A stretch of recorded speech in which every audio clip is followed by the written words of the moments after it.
today.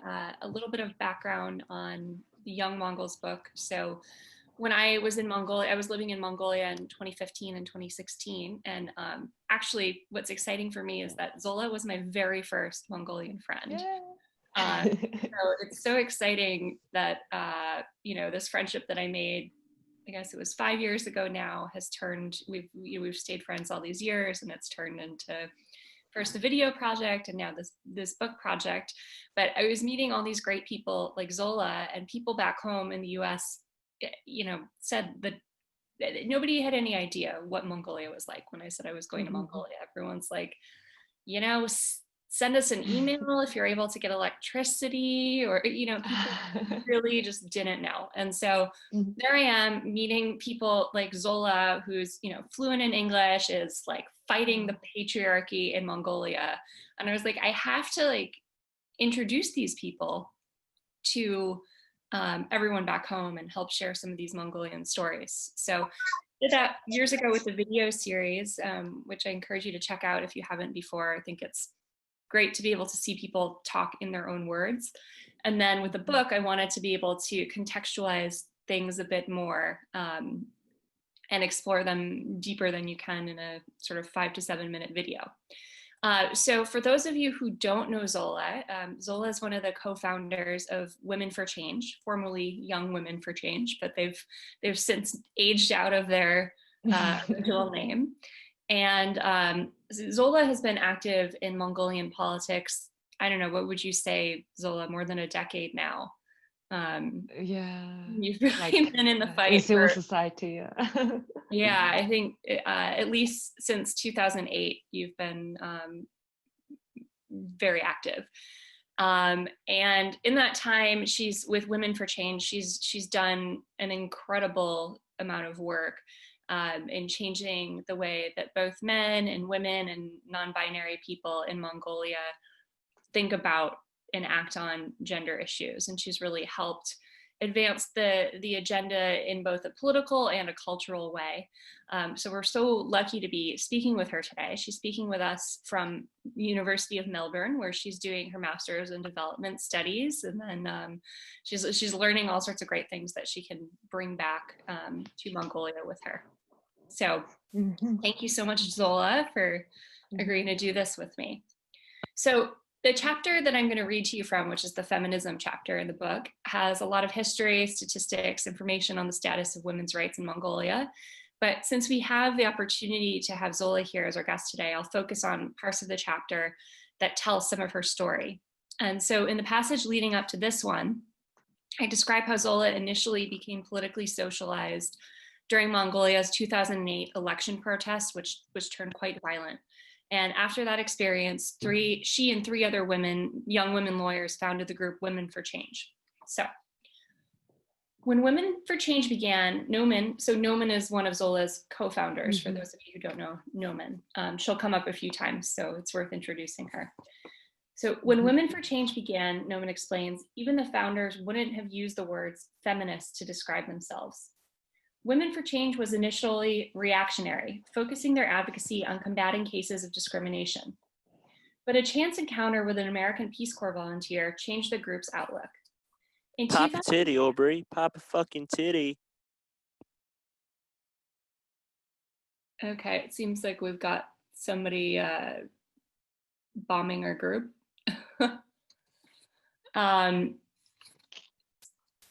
So in 2010, the volunteer gave Women for Change a copy of Eve Ensler's The Vagina Monologues, a play that explores consensual and non-consensual sexual My neck, my back, lick my pussy and my crack. My neck. Okay, so I've managed to remove this person from our group. Yeah, maybe. Sorry about that. I tried to make the group a bit more open so that it would be easier for people to join, but I guess that's what happens. That's interesting. Yeah. Yeah, I guess you do an event on feminism, I guess that's what happens. In 2010, the volunteer gave Women for Change a copy of Eve Ensler's The Vagina Monologues, a play that explores consensual and non-consensual sexual experiences body image, genital mutilation, reproduction, sex work, and several other topics through the eyes of women of various ages, races, and sexual orientations.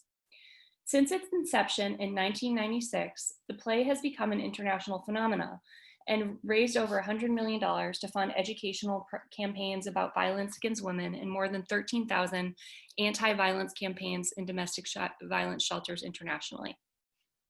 Teg Shea, who is another one of the Women for Change group, translated the play for the group, and the issues resonated with the women. Sexual and domestic violence are major issues in Ulaanbaatar. According to Women for Change, approximately 70% of calls to the city police report domestic violence, and in 2007, approximately half of all arrests were due to domestic violence. Though trepidatious about how Mongolians would receive the play, the group decided to change its strategy from reactionary to proactive. They would perform the play in hopes that it would begin a conversation about sexual and domestic violence in their country. Speaking about women's sexual reproductive organs is taboo in Mongolian society, and even Zola was shocked to read the word vagina in the play's title. Before performing the play, the actors had rehearsals just to be comfortable with saying utre, the Mongolian word for vagina, out loud. Soon, utre was printed on promotional materials through Ulaanbaatar, and the upcoming performance became the talk of the town. Many said that while they personally supported the project, they just didn't think that Mongolians were ready for it. The 2011 Mongolian production of the Vagina Monologues ran for 3 sold-out nights. As actress Narantuya Mukhtar stood on stage in a short red skirt, commandingly performing the translated words, "My short skirt is not begging for it. It does not want you to rip it off of me or to pull it down. My short skirt is not a legal reason for raping me. Although it has been before, it will not hold up in the new court." The crowd broke into spontaneous applause and affirmative cries. Street harassment and sexual assault are as much of a problem in Ulaanbaatar as they are in the world over. Mongolian friends warned me repeatedly to be especially careful in the springtime. Winter jackets allowed women to hide their bodies. I got bitches all on my dick every day. Sorry. Licking on my balls, bitches, they know. Okay, I've thrown that. They keep coming in under different names. I don't know if there's a way to end letting people in. Well, I guess I'll just have to keep. Sorry about that. Mute, please. Lock meeting. Okay. No one else can join. So now we're all locked in here, and no one else can join. So hopefully we don't have anyone who's trying to join late. Okay, we're on spring fever. Winter jackets allow women to hide their bodies, but less bulky spring garments could rile the interest of men with spring fever. Video footage of the Vagina Monologues performance shows the crowd leaping to its feet in a standing ovation. Zola was relieved when the vast majority of feedback that the group received was positive. In fact, following the production, the group received several letters from survivors of sexual violence saying how much hearing these topics spoken about in public for the first time had helped them. After the initial 2011 production, Women for Change produced the Vagina Monologues twice more. Through their ticket sales, their productions raised over $10,000 to benefit not only Mongolia's domestic violence shelters, the LGBT Center, and campaigns against domestic violence, but also to support relief efforts for women in Haiti. Producing the Vagina Monologues made a name for the group, but they were wary that the group's reputation being solely tied to their production of that play. They used their public platform to explain the group's work, and over the past decade have run numerous campaigns that have proactively addressed many of the core issues underlying discrimination against women in Mongolian society. So, Zola, I have a question for you. So I know that many people would assume that the Vagina Monologues are a very Western sort of play. Can you talk to us about how the play was received in the Mongolian? And, I know I said that everyone really liked it, but can you tell us about what sort of universal themes resonated with people there? Mm-hmm. Yeah, good evening, everyone, and thank you for having me. Yeah, first of all, I learned English by myself, so just ignore if there is a grammar mistake or something like that. Yeah, so the vagina monologue was like very special project for us, and like it was our very first project as a Woman for Change. And I think even for us it was, as you said in as you read in the book, saying the word vagina in Mongolia, for us it was new. And like even I was shocked when first time learn about their like play named Vagina Monologues. And so that was like really shocking, and we same time we are very we were very excited about the Vagina Monologue. And many times people said, oh, okay, I can understand that, but in Mongolia people are not ready for that. But when we organized 3 years, we always have positive like reactions and feedbacks. And I think it was very kind of significant and important because of the, like, for example, in terms of content, it has like, it raises a lot of important topics and like issues. For example, body positivity. In Mongolia, we rarely talk about our body, and especially women's like vagina, or we never, maybe in a few cases, maybe in like health issue, people will talk about maybe with the doctors, but nobody really talks about the shape or like how it like tastes, or how it smells, or like how you feel about that, or like, so that was the one of the topic which is very important, but not really discussed even among like friends. Even female friends don't really talk about that. So first, that was one of the important topic, which was like the vagina monologue raises. And second, I think there was like about sexual experiences and pleasure, or like even masturbation, that kind of thing, not really like common among friends, or like even in sexual education, or because in sexual education mostly we have that kind of topics included, like sexually transmitted diseases or contraceptives, but never talk about like consent, or like how should everyone like the people should feel like about pleasure, or like how, like that kind of things not really included in even in official sexual education, or even in like informal talks or conversations. So that was really new too. And third, of course, gender-based violence. In Mongolia, we in society there are many conversations, many like news or like discussions around gender-based violence, but mostly like figures or like facts about like more like crime or like social issues, but never really I like never really raises, or like kind of having discussion, or more engaging as a stories how woman felt when she was like raped, or when she was abused, and that kind of emotional thing never really raised. So vagina monologue gives that kind of personal engagement with the audience and like the play. That was, I think, really important, the significant part of the like vagina monologues.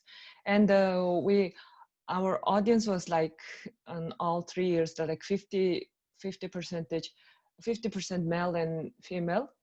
Yeah, so that was kind of very interesting. We never expected. We thought it would be like only women, but it was like half and half. And after like each play, each night, we have kind of after event with wine and having conversation with our guests and audiences. That was, I think, one of the important part of our play, our event, because when you see the vagina monologue, you can't just go home alone. It's like kind of play, or like kind of thing you need to share after that.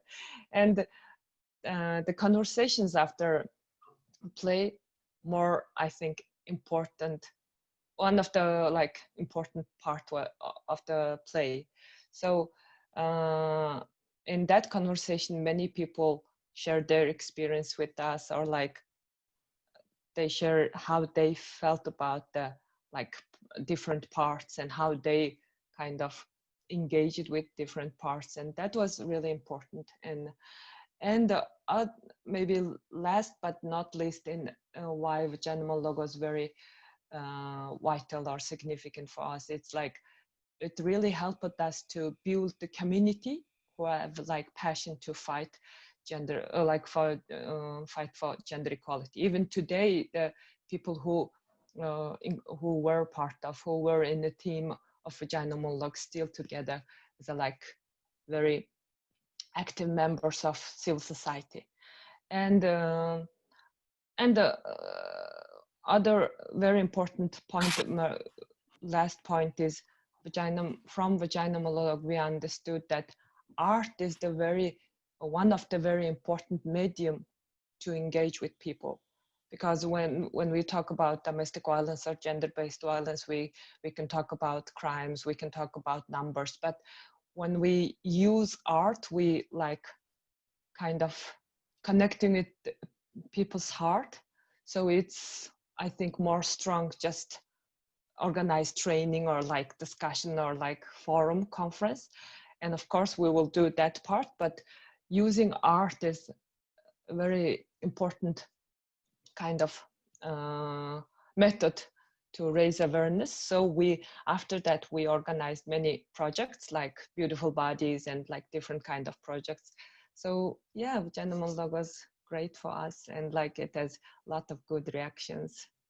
Yeah. Absolutely. I'm so sad that I came to Mongolia kind of right at the year after you guys stopped you did it for the last time, but I got to go to one of you did a video event where you showed videos from the past year, and that was really fun. And Boyo sat next to me and translated some of the stuff for me. So it was special to get to share that with you guys. So the next passage that I'm going to read to you gets a bit into the culture of like the historical culture of Mongolia and Genghis Khan. And I imagine this is where I'm going to get into some hot water. It might be some of these, passages from the feminism chapter, the LGBTQIA plus chapter are going to be pretty controversial in terms of the image of Mongolia that's been, that's prevalent in the world. But here we go. In Mongolia, as in many other countries throughout the world, romanticized and falsely constructed notions of culture and tradition are used to justify the continued oppression and inequality of women. Because women were treated unequally in the past, proponents of these systems believe that they must continue to be treated unequally in the future. While the historical oppression of women should never be used to justify present-day discrimination, in Mongolia's case, the narratives used to prop up patriarchal values are also largely unfounded. Eminent historian Jack Weatherford has written extensively about Genghis Khan's relationship to women and their role in his empire, and his best-selling books, Genghis Khan and the Making of the Modern World, and The Secret History of the Mongol Queens, How the Daughters of Genghis Khan Rescued His Empire. He explains that because Genghis Khan was raised by his mother, he learned that Mongol spirituality observes a delicate balance between Mother Earth and Father Sky. Through his mother's tutelage, Genghis Khan became more respectful of women and the feminine aspects of the world than the average Mongol lord. Weatherford explains that in addition to his 4 sons, who were, quote, good at drinking, mediocre in fighting, and poor at everything else, Genghis Khan also fathered 7 or 8 daughters, the historical records are not clear, who he married off strategically to expand his kingdom. While his new sons-in-law performed military duties in the Mongol Wars, Genghis Khan expected his daughters to take over rule of the kingdoms he'd annexed. About Genghis Khan's daughters, Weatherford writes, never before or since have women exercised so much power over so many people and ruled so much territory for as long as they did. There is likely no other nation on earth that attaches such modern relevance to a leader born in the 12th century than Mongolia does with Genghis Khan. His image is virtually synonymous with Mongolian patriotism, which politicians evoke in their bids for public office. In 2009, wrestler turned businessman Batkhuyag spent $4.1 million to build an ostentatious 130-foot stainless steel statue of a glowering Genghis Khan atop his horse. Building this large for-profit idol was integral in cultivating Batkhuyag's image. He was elected to parliament and then the presidency by campaigning with a populist strongman message. The reverence of Chinggis Khan often misses the feminist nuance that Weatherford offers and is instead used to justify the enforcement of patriarchal values. For example, the sacred Burkhan Khatun mountain, where Chinggis Khan is believed to have been born and buried, is strictly forbidden to women. Quote, "If it was only one mountain, we might be okay with it," Zola explains. But every year, new mountains are designated as holy and thus inaccessible to women. These designations are made by centrally appointed provincial governors, who are almost always men, often as an effort to bring prestige to their regions. In recent years, sacred mountains have become increasingly important in Mongolian politics. The Mongolian president conducts an annual mountain ritual, and in the final days of 2011, to celebrate the anniversary of the country's independence, the newly elected parliament violated the country's separation of state and religion by using state funds to hold an elaborate fire ceremony in the center of the government palace. They collected soil from 10 sacred mountains from around the country and prohibited women members of parliament, staff, and journalists from attending the ceremony. Women have tried to oppose these ceremonies and exclusionary designations, but because nothing is officially written banning their participation, they have not been able to pursue the matter legally. Politicians often take trips to these mountains to discuss state issues, and so women members of parliament are physically shut out of the decision-making process. Mongolians ask Zola and other women who oppose this exclusion whether they would really go hike these mountains if they were allowed. "It doesn't matter if I want to go or not," Zola explains. "It's not about walking on a mountain. It's a symbol of power and hierarchy, of who society accepts and does not accept." Democracy cannot exist when a segment of a country's population is physically prohibited from entering ever-increasing amounts of its territory. And so the passage goes on from there to talk about our friend Dolyan, who went to one of these newly designated mountains and was told she couldn't hike up it, and she hiked up it anyway, and sort of what happened to her from there. But turning to Zola now, so the ideas of tradition and history are often repurposed to support patriarchal ideas and to continue women's oppression.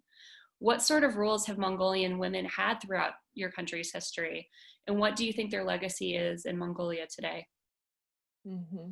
Yeah, as I learned and as I believe, like in a nomadic culture, women has significant role in a family livelihood. They have like their own role in like in the nomadic labor or like herders kind of lifestyle. And of course, there were, in generally in history, in I think almost every country, majority of the history and majority of the country, there were still patriarchy exists. But and we can see that from history that, as you mentioned in the reading, that in Mongolia, many women were leading army in the battle, and they were like respected as a warrior and respected as a like leader in society. So I think historically, women were like still important in vital part, played in a very important part in Mongolian society. And after like kind of nomadic lifestyle of many hundred years, Mongolia became part of the socialist like Soviet Union. And this time, of course, we know that the socialist ideology is trying to create equality for everyone. And even ideology has that kind. Ideology has that kind of equality ideas, but in reality, we know that it created discrimination by people's political opinion and things like that. There were many failures and many discrimination and bad things. But in that 70 years of socialist era, Mongolia kind of established infrastructure which helps today, like really support family life and like really support women's opportunity to work. For example, kindergarten, schools, hospital, this kind of things. established in socialist time. And now we can see that modern days, like democratic and like free market and capitalist society in Mongolia, the consumerism, that kind of marketing and or like cosmetic industry and different kind of things tells women you should be like her, like a woman in billboard, and trying to sell her many things. And for now, from this point, we can see that as a culture is a kind of, it's not one thing. Culture is kind of all mixed, all of this era, nomadic lifestyle, and people still, we have many people still missing the socialist era, and many people who are like modern people believe in democracy and free market. So this kind of all kind of cocktail mix creates stereotype for women like stereotypes like, oh, Mongolian woman should know how to prepare meat as in a traditional way, or like traditional meal, or prepare meat, or prepare like what is that, a kind of milk or like yogurt and things like that. And same time, like as a socialist, still believe that, oh, women and men should exactly same, they should work exactly same hours, same like same condition and things like that. And lastly, the democracy, or like free market society tells like, you should buy this and you should be like her, and all this kind of stereotypes and all this kind of things come to a woman's life, and they like judged by that kind of, I don't know, it's not realistic thing to be in one person. So it's still a lot of struggles, and still we can see that even in that situation, Mongolian women are very strong, and we can see that majority of students in higher education are women, and like who study in abroad, majority of them women, and we can see that many successes, but maybe like in reality, who holds power? It's not the woman. Even you have education, even you have like skills or knowledge, and even you have good reputation as a citizen, but you can't be part of the power which decide, well, like your life, your everyday's life, or your future life, and or like regulations which you should obey. So it's still many things to do, but we can see that from like after socialist collapse, there were with help, with support like UN or different kind of international donors, we had many regulations which support women's participation in economic or political lives, and we have like election law and different kind of quotas, things like that. But still there are like many things to do, especially in the public raise awareness, especially in education should be reformed in that kind of topics, because we have curriculum that like maybe good in math or like physics, but we don't have good curriculum on like civic education, or like sexual education, health education, things like that, like kind of soft skills things. Mm-hmm. So still, yeah. And so I think it's very important to change that stereotype, or like that kind of traditional method, like traditional beliefs.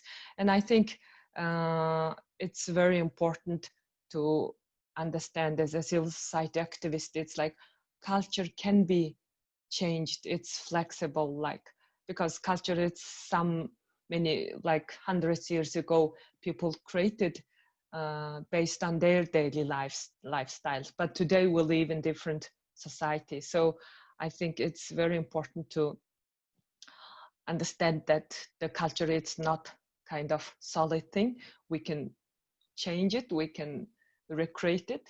So we are still working on that. Yeah. Yeah. Well, I think Mongolia's case is so interesting because as you mentioned, you have these historical influences, you have Soviet influences. Yeah. And one of the things that I get into in the book too is now there are all these South Korean beauty standards that are really pouring into Mongolia, and this sort of plastic surgery fueled beauty standard thing, as you know, because South Koreans are I think the second largest group coming to Mongolia right now. Their influence is really substantial there. And so in the next passage, I want to get into what you were just talking about, is women's political participation.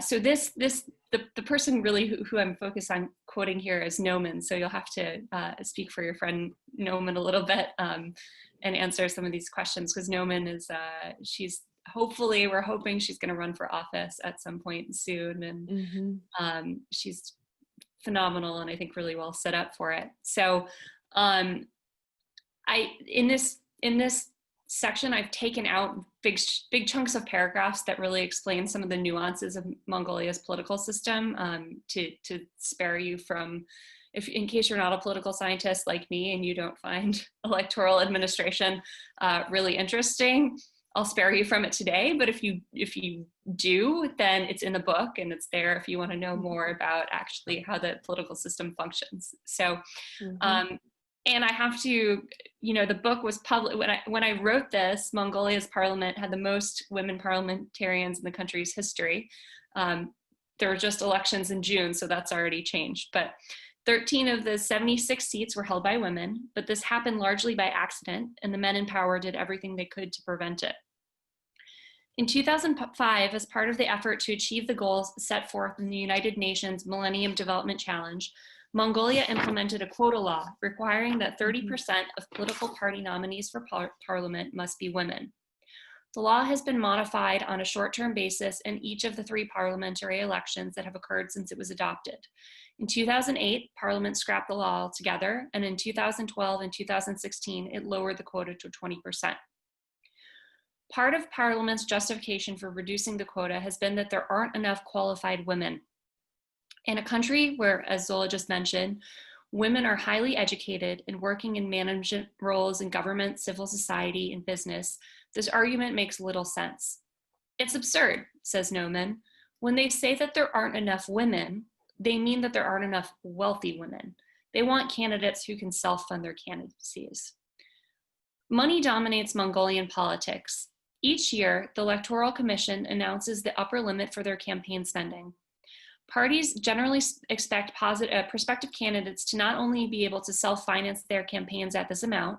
In the 2016 elections, the cap was nearly $200,000 US, but to also contribute substantially to the collective party funds. To stand a chance, a candidate cannot simply decide to run for office. They must essentially buy a district from the party.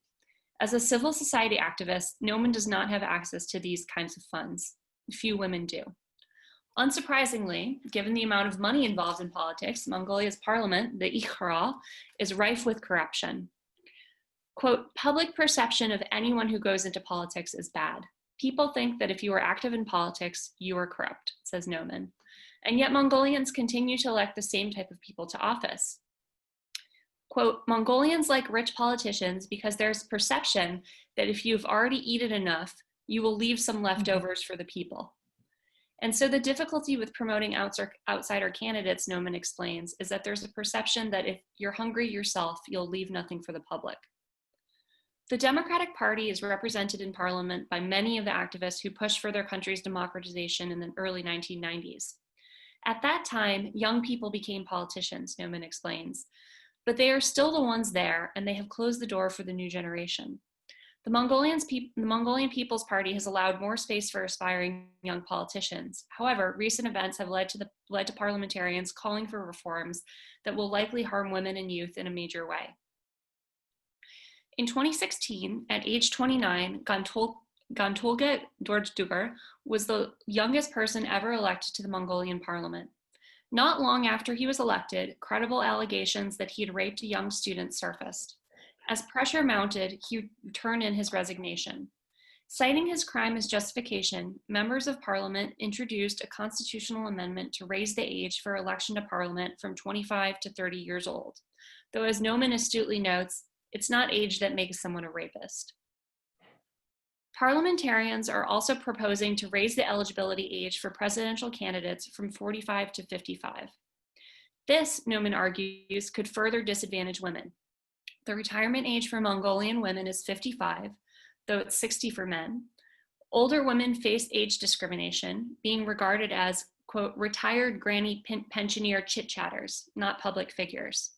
Conversely, Noman says, when men age, they are more respected. They are regarded as true policymakers who are no longer concerned with the frivolities of youth. Considering the relative youth of the country's population, 78% of the population is under the current parliamentary eligibility age of 45 years old. Any move to raise the age to be elected to office is a move away from electing a legislature that reflects its populace. It's not just older women who are subject to stereotypes and criticism. When women in general try to enter Mongolian political life, they are critiqued for their looks, their motivations, and their performance of maternal roles. One way to address this, says Noman, is for a lot of women to go into politics. If there are very few, they will be the main subject of this chatter. But if a lot of women do it and support each other, it will be a different case. As Noman considers running for office herself in the near future, she worries that she won't have the strength to endure the opposition media and public will say about her. She's a single mother and an outspoken feminist. Those safeguarding patriarchal Mongolian values are unlikely to treat her kindly. Whether or not she runs herself, she will continue to create spaces and support networks for women to succeed. Noman and Zola have been hard at work building a cadre of qualified women to play leading roles in not only politics, but also business and civil society. For 5 years, Women for Change has run the Professional Women's Leadership Program, a 4-month program that trains women in public speaking and leadership skills and networks them together for support.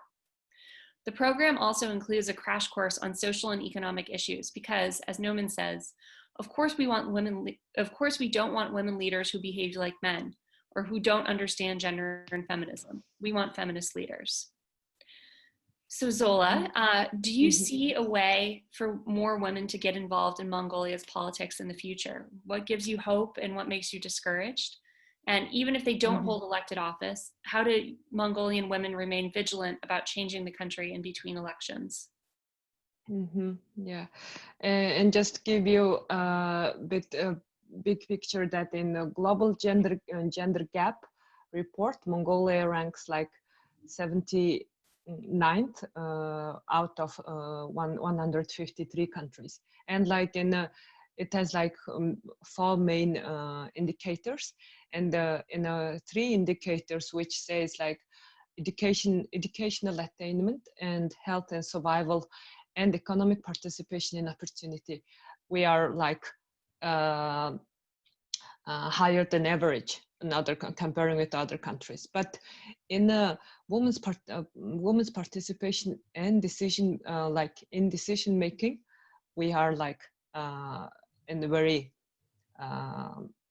lower position, which from 153 country, we are now in 120 like ranks. So it says like, as we discussed before, even women have like it in higher attendance or like higher participation in education, but in reality in policy making or decision making in a political level, it's very low.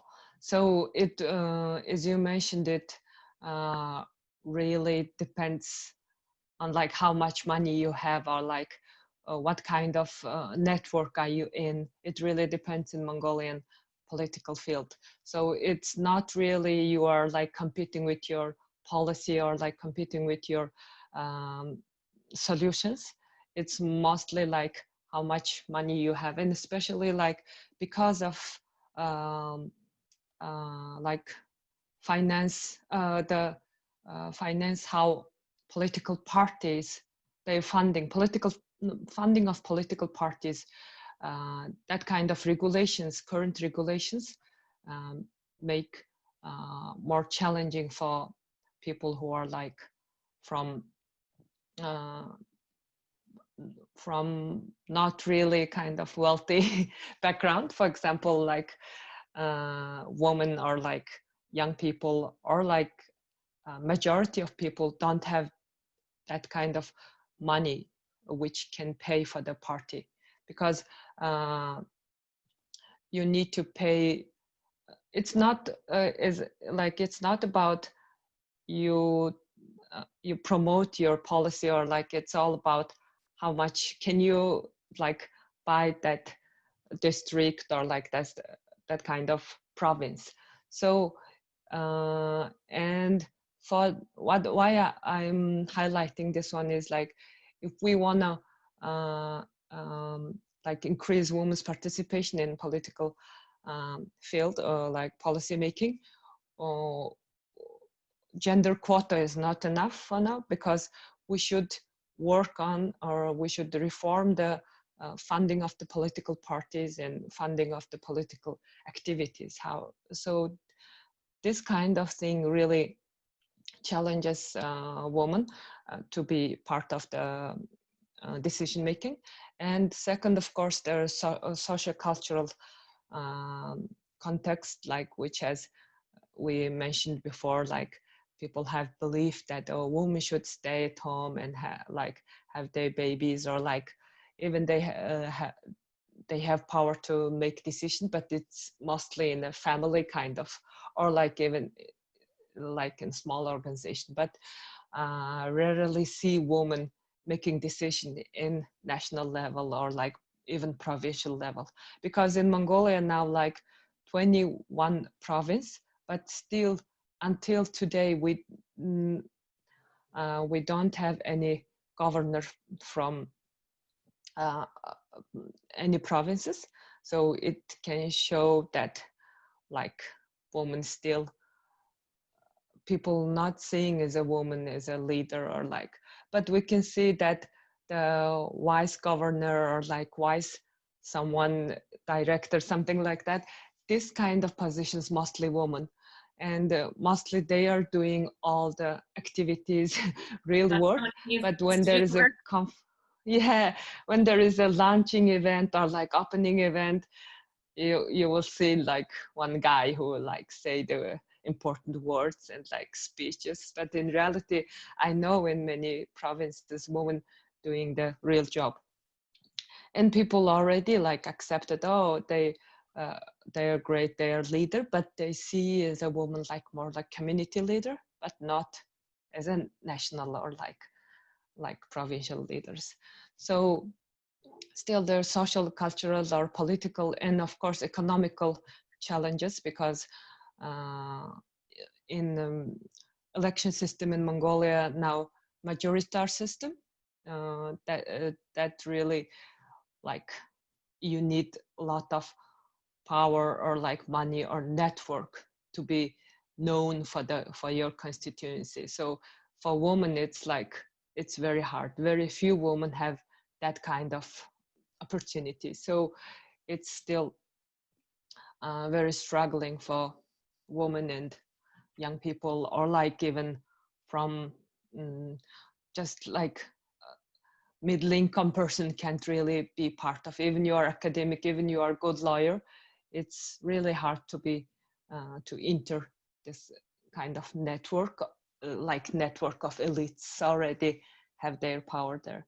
So in terms of increasing women's participation in policy making, we need to make a lot of law and regulations and reforms. Yeah.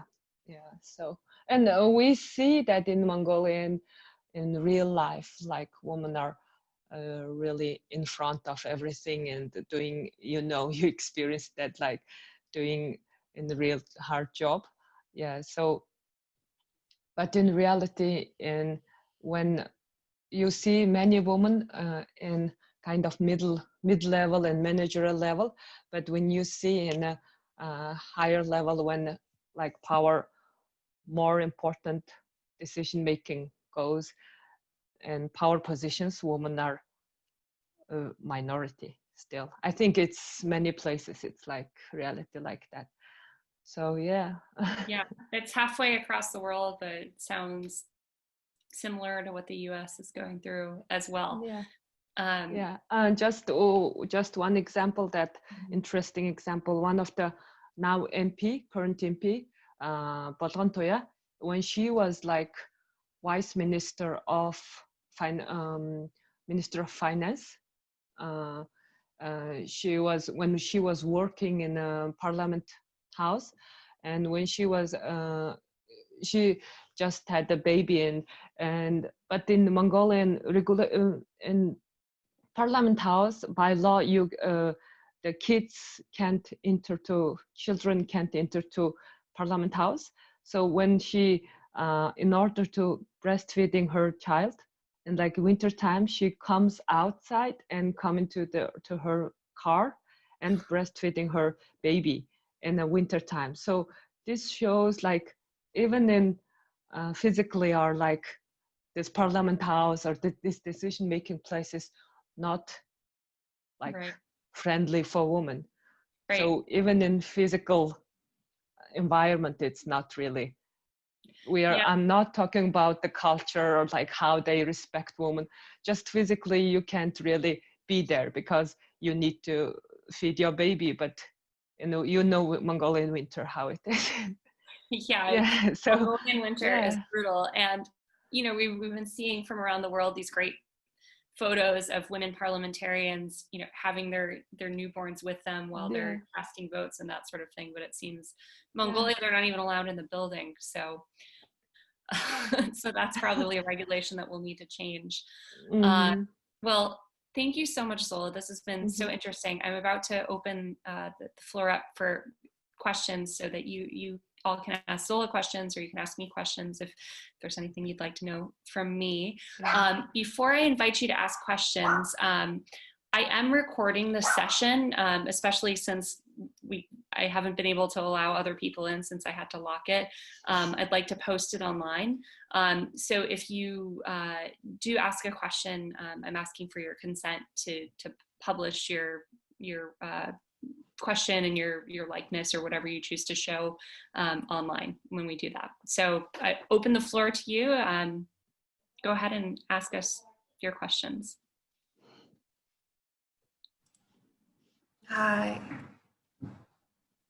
I always been wondered about how Muslim or Indian girls keep things like that in their community, but I didn't really know that we are treating like that, like not being able to climb into the mountain, whether it is the Muslim. If I'm gonna say it in the other country, they're just like be surprised by for it, just like it's in India when the girls in their period cannot enter to the temple. So just like that, it sounds just like that. So how do you think we need to? How do you think we can stop this taboo and do things equally? Yeah. Like when you are in that culture, sometimes you don't feel strange things because you are part of it. Like for example, like horse racing in Mongolia, like child jockey. We never see child jockeys as a like child rights issue, but in many different countries, like people from different countries will like shock how you just like how you just treat your 5-year-old children to go with horse in 20 kilometers. So that's shocking for many people, but for us it's like part of culture. So like it similar with that, like gender, that kind of issues. Like we in Mongolia, many people will say, oh, look at the like Muslim woman, look at the Arabian world, and look at yourself, you having your all rights, and like you are maybe you having too much things as a woman, and like that kind of thing always I face. Like, but in reality, like we can't really compare human rights, like because human rights is not comparable with other countries. If Mongolian people, some people really want to compare why they can't, like, why they are not comparing with Norway or Sweden or like the countries like, I don't know, New Zealand, how women there, like they have more more great environment, and they can fight for their rights. So I think we can't really compare the human rights with other countries, with other humans. But and as I mentioned, and as I believe, it's like cultural or this traditional ideas can be changed, and how maybe the one of the main method is to talk about it and like discuss about it and dismantle this issue like in a rational way. Why we cannot go that mountain? Is there any harmful things, or like why women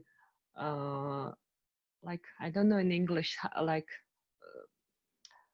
I don't know English in the right word, but when you need eat meat, you need to kill your sheep. But in Mongolia, believe that a woman can't do that. So like if you are a single woman in a steppe in the countryside, you need to wait man to come and like kill your sheep, and after that you can eat. That's like really like unrealistic thing. You should survive, you should eat something.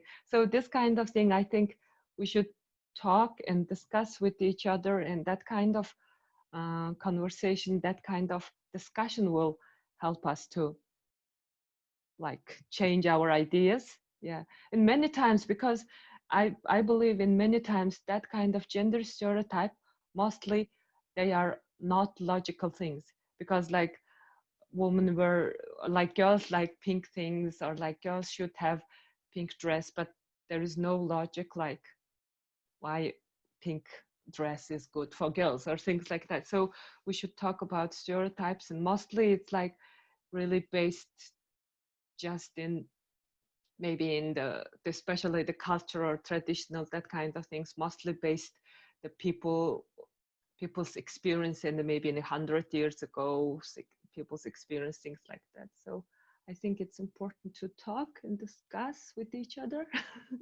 Yeah, and just to talk about the gender equality is beneficial to everyone, not just for women. It's like beneficial for men too, and even like people with other genders, and like that's very important. Otherwise, in Mongolia, people believe that when I say feminist, some people think like I'm like men hater, or like I'm like family breakers, but in reality it's not about that. Yeah, so I think it's very important to talk. Yeah, I think you're right, Zola. It's totally illogical. And one of the things that I mentioned, it's, they're using this Tengarist belief of mountains being male to keep women off of them. But in that same belief system, bodies of water, such as streams and lakes, are female. And they're not saying that men can't go in the water, So yeah. It is pretty illogical. Okay, does anyone else have a question? Yeah, Camille. Yeah, hi, both, and thanks a lot, Aubrey and Zola, for the talk. It was really interesting. I'm so looking forward to reading the book. I have actually like 3 questions. One is like more general, and 2 are more like maybe easy. Or so first, I was wondering if there is like kind of a generational change, if like among younger people, say in their early 20s, for instance, you see a change, or maybe not, in how gender roles are perceived, like what a woman is supposed to be and think and behave like, and how men are also supposed to behave. So this kind of gender roles and stereotypes, if it's changing or not, and if it's changing, maybe if it's limited to, like UB or very educated people. And also like what Zola just mentioned about feminism, is there a word for that in Mongolian? And is it like, how is it perceived? Is it more like an insult, or like, or is it something that is kind of neutral? And I was also wondering, that's my 3rd question, about whether the Me Too movement actually had any echo in Mongolia. That's it. Yeah, I can start from the feminism. we don't have in Mongolian words for feminism, so we use feminism, like just saying. We don't have translated word for that. And people see as a bad thing. So some people, I know people say like, oh, I believe in equality, but I'm not feminist. I'm like humanist or something like that. So still, feminism is not a good thing. But we say proudly I'm feminist because many people believe it's still for only women's rights or like women's issue. Yeah, so feminism is kind of not good thing. So many people will say, oh, yeah, I understood, but I believe in men and women are like fine and equal and like they are valuable, but I'm not feminist. You will hear many times in Mongolia. Yeah, and is a first question, I don't like, I think in Mongolia we don't have any like research on that, but in my just personal experience, personal opinion, it's like, of course there change, but still like the young people, what they watch is like K-pop or like American commercial or American movie and that kind of Hollywood things. So maybe it changed to that kind of Western kind of gender stereotype, but not really liberated, more like kind Western or like Korean. Sometimes like many people criticize, oh, Mongolian boys are like being similar with Korean, like Korean stars, things like that.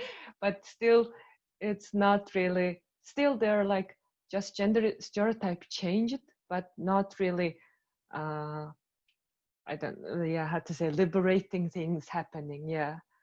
So especially as I mentioned, that cosmetic industry and that kind of, or like plastic surgery, they are very strong now. So it's like consumerism encourage this kind of ideas. So even like new generation, they mostly believe in that, oh, you should, that kind of billboard or like magazine cover kind of style. Yeah, so yeah, I think that kind of difference happened. But still, maybe generally they are more independent than like older people. They have that kind of individualism kind of idea, and they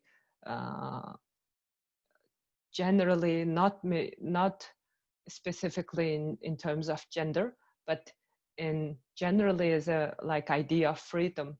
They are more free and more like exploring things and like kind of that kind of modern yeah lifestyle they love, I think. Yeah. And third, Me Too movement, yeah, it's like in 10 years I'm meeting I met with hundreds of women and we talk about many cases in like, for example, like in terms of sexual harassment, like I can say almost all of them, I can say all of them somehow experience sexual harassment in the street in at least once in their life. So it's like sexual harassment in street or workplace is like very common in Mongolia, but maybe it's like there are a few reasons why Me Too not really popular in Mongolia. First of all, there is no protection system in workplace. Even you became victim, there is no regulation or no policy against sexual harassment in the university or in the company or like even in the government organizations. So even you have you became victim, it's hard to report because there is no system like to report, no protection. So mostly people stay silent, or like when you say that kind of thing, you will be like, again, you will have victim blaming. Oh, maybe you were like you were wearing this kind of dress, or like you were flirting or something like that because you were single or some like so. And maybe one other reason is community is too small. So everybody knows everybody. So it's sometimes hard to, especially like in province level, it's hard to leave that kind of gossip, especially like there is no system to solve it. You will just, when you say your story, you will just live with that story with all your like life. Yeah. So I think for us as activists, it's very important to demand that system. So for example, we were like from 2014, since 2014, we are actively working with advocating universities and Ministry of Education to push for like policy against sexual harassment in universities, because there is no such a thing in universities now. So we want to start from universities, then maybe workplaces will start to have that kind of policy or regulations. So, and the second thing is to raise awareness, because people think it's joke, or sometimes people think sexual harassment at work is a compliment, or like it's nothing, you should like just ignore or something like that. Yeah, even there were like case, the women were raped, and like people say, hey, why she was there, and why she was like with their boss and things like that. So it's like not easy to be express your that kind of feelings, or even you became victim, and in current situation you will have again victim blaming things, attacks. Yeah. Thanks, Zola. Ogna, do you have a question today? Thank you. Yes. So first of all, can I thank you so much, both of you, for writing the story and talking about it, and also fighting for this really, really important issue. Really, you know, we shouldn't be doing this, but unfortunately we have to, and some people have to talk about it. And thank you for being the voice and making so many things happen. So I'm behind you 1000% and beside you. So, thank you. Looking forward to doing things, working with you actually. So I have a few things and want to say. Our culture, Mongolian culture, I guess, it's funny that we have a lot of songs and poems about mothers, but when we are treating our mothers, it's a different story. So here I want to talk about mothers who have children with disabilities. So many families, they blame mothers for having children with disabilities, and they don't understand the natural causes of what happened, you know. So I feel like being a mother and also had a child with disability, I feel this is an important issue that we need to talk about, natural causes, and also men need to feel comfortable about talking about this as well. And also I think traditionally and sometimes superstitions can play massive roles. So for example, there are things like it's better to have nothing than better to have a girl than nothing, no children, you know, so that kind of things. Or like 3 boys, if you give birth to 3 boys, you're given a rank, like a title, which is not appropriate, really. So you know what I mean? So all these things are ingrained in our traditional culture, I'm afraid. So I think we are looking at roots and culture change as well. So we need to talk about this more. And also I want to move on to the next victim, I guess, category. So I know growing up in the countryside and, you know, being a young woman in Mongolia, there are a lot of religious groups and people travel around families, and I worry about young girls being victims because they take advantage of, advantage of vulnerable people. So if you visit somebody's family as a fortune teller or a lama, for example, so, you know, you can't just trust the person, because parents will think that's a holy person, you know, Holy Spirit, and you just give in and give anything they are asking for. So I think we need to talk about these things and raise awareness on the symptoms and signs as well. And Also, another option is when I was reading a lot of stories recently, I realized taxi drivers can be very dangerous.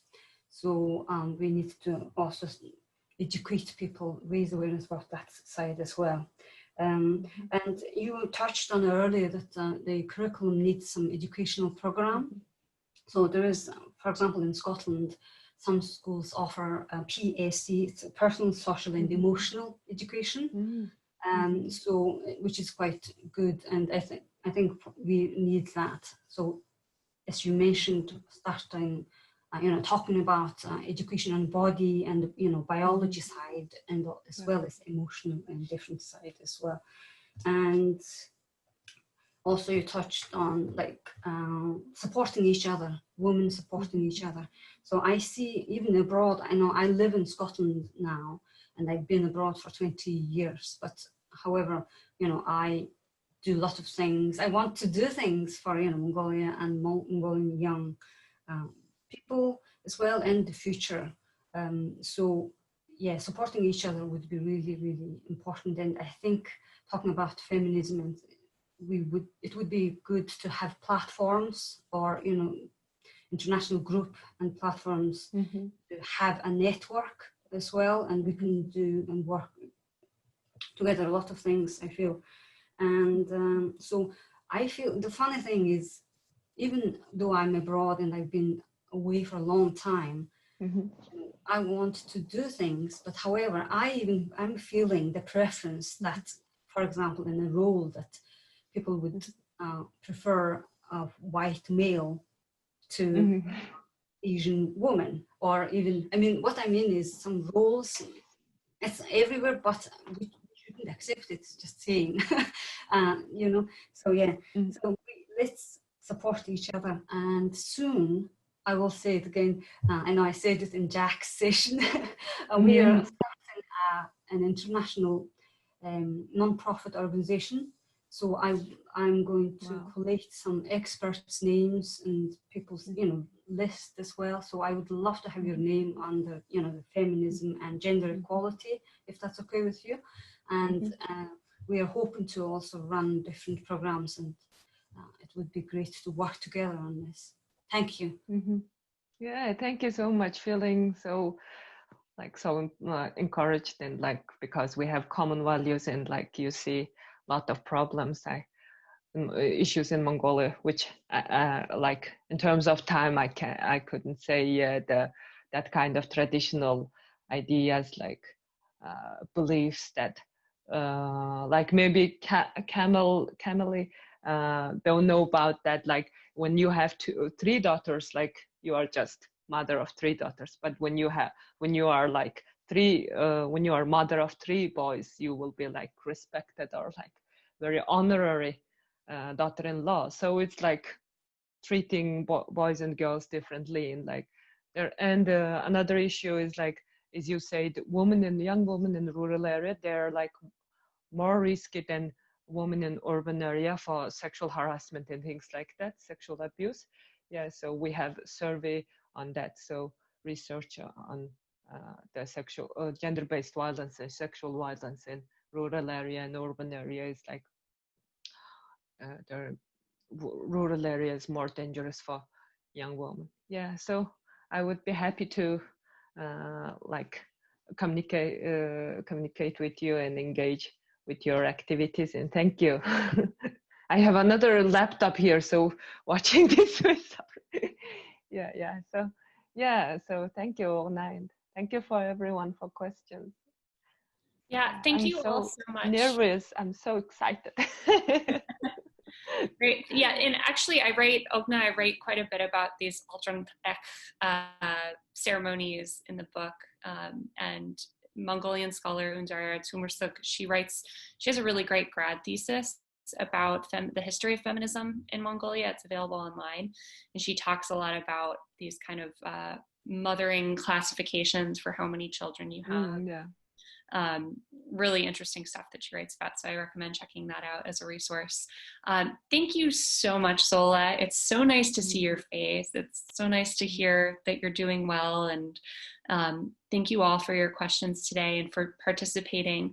I think our next discussion will probably be next Thursday at the same time. We'll be talking to Aza Soksekan, so never say anyone's name right, Azra Soksekan, about pollution and the work of that Breathe Mongolia is doing in Mongolia. So I hope you can join us again next week. I'm starting to get different people lined up for these readings and discussions. So thanks again for participating, and I hope to see you again soon. Thank you. Thank you, everyone. Thank you so much. And see ya.